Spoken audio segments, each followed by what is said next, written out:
बीच में ऐसी शख्सियत हैं जो बाबा साहब डॉक्टर भीमराव अंबेडकर जी के ऊपर दलित साहित्य में पीएचडी कर रहे हैं। आइए हम उनसे जानकारी लेते हैं कि वो दलित साहित्य में जो पीएचडी करें। सर मैडम आप पूरा अपना इंट्रोडक्शन बताएं, अपना परिचय बताएं। जी, मेरा पूरा नाम है सपना सक्सेना दत्ता सुहासिनी। जी, सक्सेना मैं शादी से पहले थी और शादी के बाद दत्ता, और क्योंकि कवित्री हूँ तो सुहासिनी हूँ।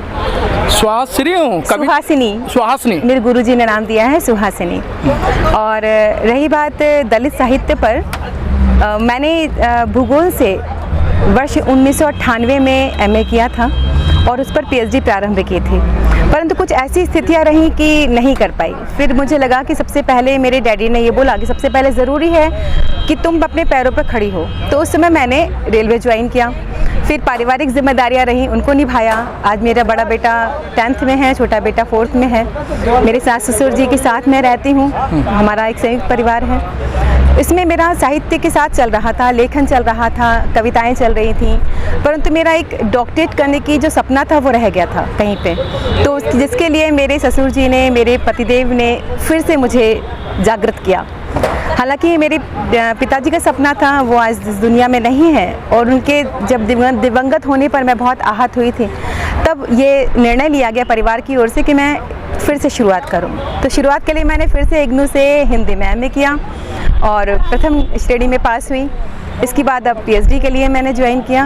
काफ़ी समस्याएं रहीं क्योंकि मैं वर्किंग हूँ और मुझे ऐसी जगह चाहिए थी जहाँ पर मुझे शनिवार इतवार की कक्षाएं मिल जाएं।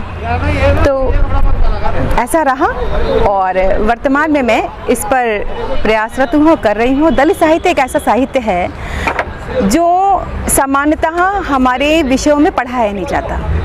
आप इस बात को अनदेखा नहीं कर सकते कि जिस प्रकार से हमारे इतिहास को काफ़ी कुछ तोड़ मरोड़ के दिया जाता है या गोपनीय किया जाता है, ऐसे दलित साहित्य को भी एक अलग साहित्य बना करके कहीं ना कहीं छोड़ दिया गया है। तो नई शिक्षा नीति में काफ़ी सुधार हुए हैं और वर्तमान में जैसे एमफिल का पीएचडी में इंक्लूड हो जाना, ये सब चीज़ें बहुत अच्छी चीज़ें हैं क्योंकि आपको एक ही साथ पूरा पैकेज मिल रहा है, आप पूरी तैयारी के साथ उपस्थित हो रहे हैं।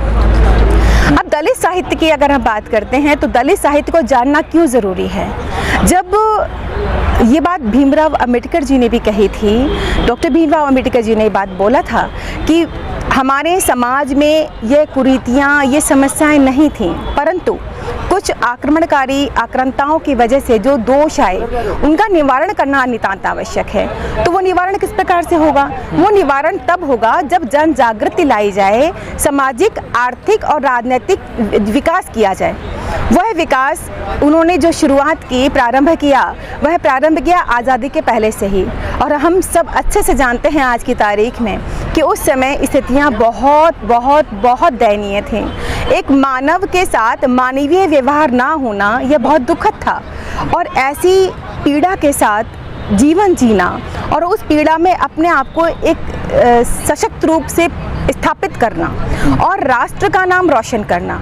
वर्तमान में हम अगर ऐतिहासिक दृष्टिकोण देखते हैं तो आप ये देखिए कि भारत के पहले अर्थशास्त्री जिन्होंने अर्थशास्त्र पर पीएचडी की वो डॉक्टर भीमराव अंबेडकर जी थे।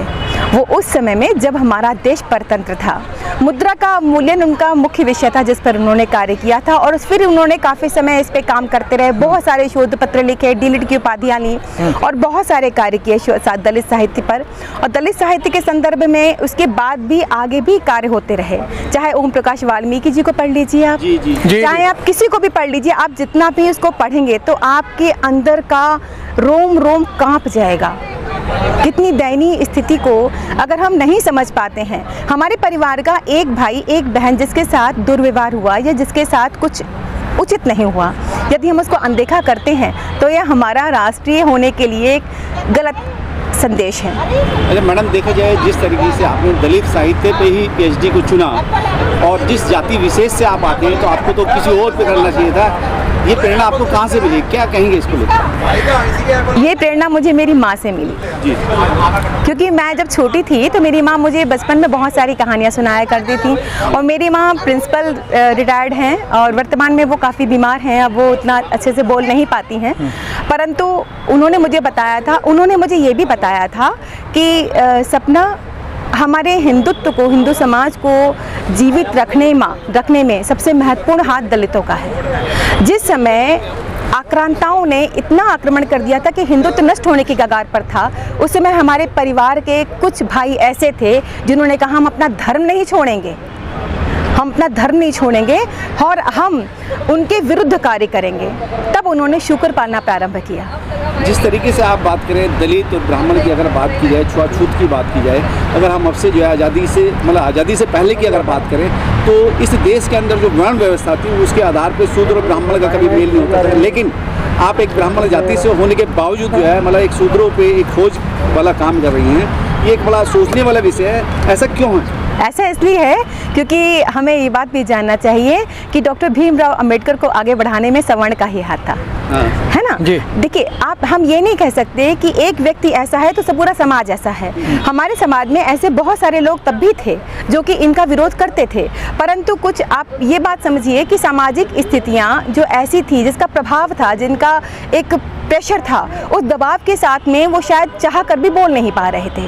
परंतु आज के समय में देखिए, आज भी हम शायद गाँव में स्थितियाँ मिलती हैं कि छुआछूत वाली हो। मैं खुद गाँव से बिलोंग करती हूँ और मैंने खुद देखा हुआ है। वर्तमान में ऐसा कुछ भी नहीं है। मेरे घर में जो कार्य करता है, मैं कभी नहीं पूछती कि वो कौन सी जात का है। मैडम सपना जी, आप बहुत अच्छी बात कही आपने। जिस तरीके से समाज के अंदर इस समय ताना वाना चल रहा है, एक तरफ अम्बेडकरवाद की बात करते हैं, एक बार ब्राह्मणवाद की बात करते हैं। अगर दोनों में से आपको चुनना पड़ा तो आप कौन सा बात चुनेंगे? बहुत सुंदर बात है। यदि दोनों में चुनना पड़ा तो मैं राष्ट्रवाद चुनूंगी, और राष्ट्रवाद में ब्राह्मणवाद भी है और दलितवाद भी है। तो मैडम, जिस तरीके से आप ये पीएचडी कर रही हैं दलित समाज पे, तो आपको समाज के जो लोग हैं वो आपसे कहते होंगे भाई आपने ये सब्जेक्ट क्यों चुना है? क्योंकि एक समाज के अंदर कुरीतियाँ हैं कि भिन्न भिन्न प्रकार की, तो आपको समाज का भी सामना करना पड़ता है।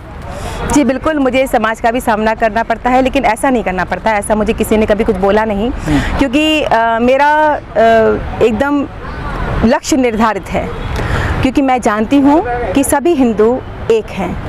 हम ये भी मैं अच्छे से मानती हूँ, हम सब हिंदू एक हैं और हम सब भाई भाई हैं।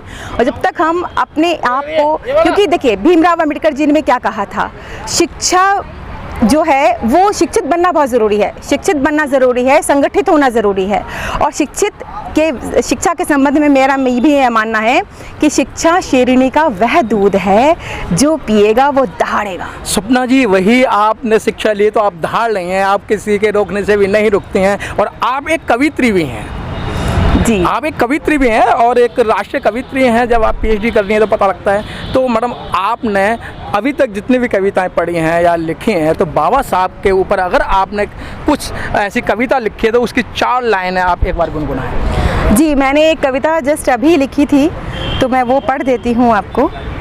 बिल्कुल, तो क्योंकि अभी लिखी है तो मुझे अच्छे से याद नहीं है, फिर भी मैं पढ़ के बताती हूँ आपको। जी, शिल्पकार तुम संविधान के, भारत माँ के गौरव तुम। शिल्पकार तुम संविधान के, भारत माँ के गौरव तुम। सर्व समाज के आप सुधारक, सर्व समाज के आप सुधारक, ज्ञान दिवस के पौरव तुम। हम सब जानते हैं आज के दिवस को हम ज्ञान दिवस के रूप में मनाते हैं। तो शिल्पकार तुम संविधान के, भारत माँ के गौरव तुम। सर्व समाज के आप सुधारक, ज्ञान दिवस के पौरव तुम। और भीम जयंती के अवसर पर सपना करती कोटि नमन। भीम जयंती के अवसर पर सपना करती कोटि नमन। दलितों को सुदृढ़ बनाया। दलित का अर्थ सिर्फ दलित नहीं है, नारी भी है। प्रत्येक वो वर्ग है जो दलित है, जो जिसका दमन किया गया है।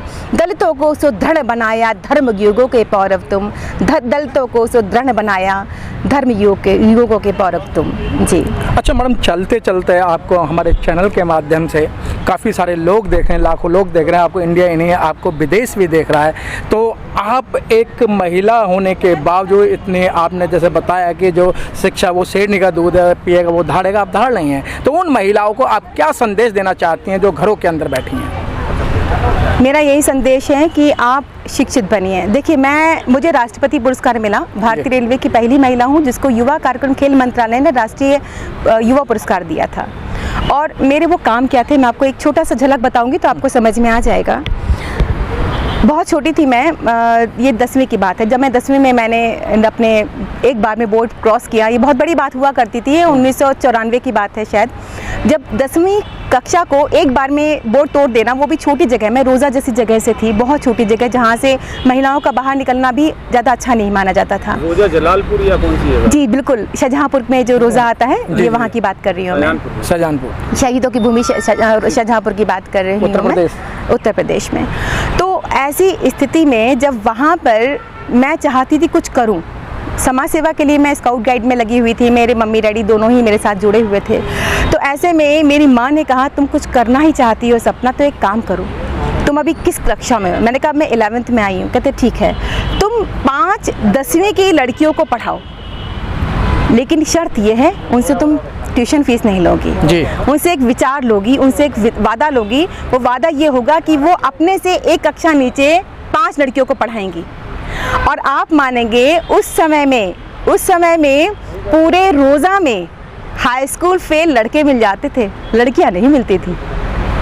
तो आप समझ सकते हैं मेरा उद्देश्य यही था, शिक्षित बनो, संगठित रहो। और जब तक हम एक नहीं रहेंगे तब तक शिक्षा का हमें आधार नहीं मिलेगा, उसका हमें व्यवहार हमारे जीवन में नहीं उतरेगा। और शिक्षा का सबसे महत्वपूर्ण विषय यही है कि शिक्षा हमें सरल और सही तरीके से उचित ज्ञान के साथ मिले। बहुत बहुत धन्यवाद।